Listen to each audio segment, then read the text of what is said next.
мы старались выиграть. Была установка на игру играть в красивый хоккей, ну и показать все, что мы умеем. Вот, да. Потом, было сложно играть с «Пантерами». У них много девочек с профессиональной команды. Все приехали, все играют. Все чувствуют друг друга, пасы, передачи, голы. Все очень красиво. Да, вот.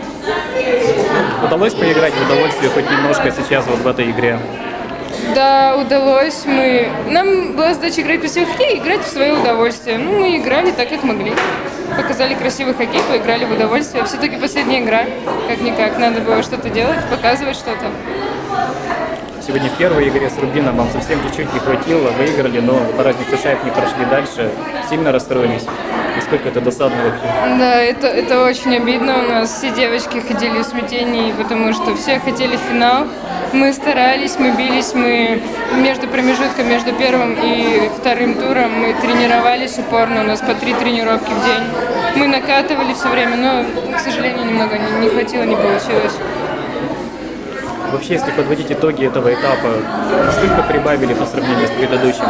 Очень много. Мы усилились большим количеством игроков. У нас первая пятерка и вторая состоит в основном из приезжих игроков.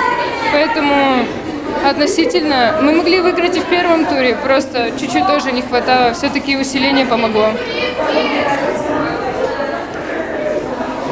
Какие выводы из турнира вынесли лично для себя? Может быть, есть в чем нужно прибавить индивидуально?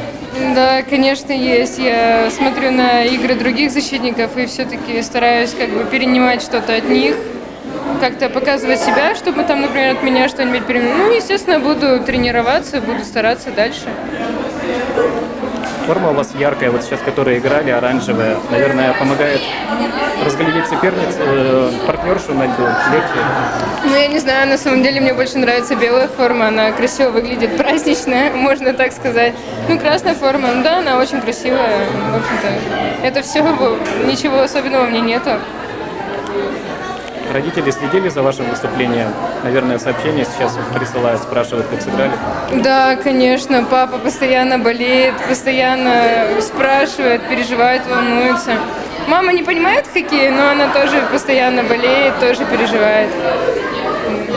Бабушки с дедушкой тоже болеют. Прям звонят там с Калининграда. Спасибо. Да.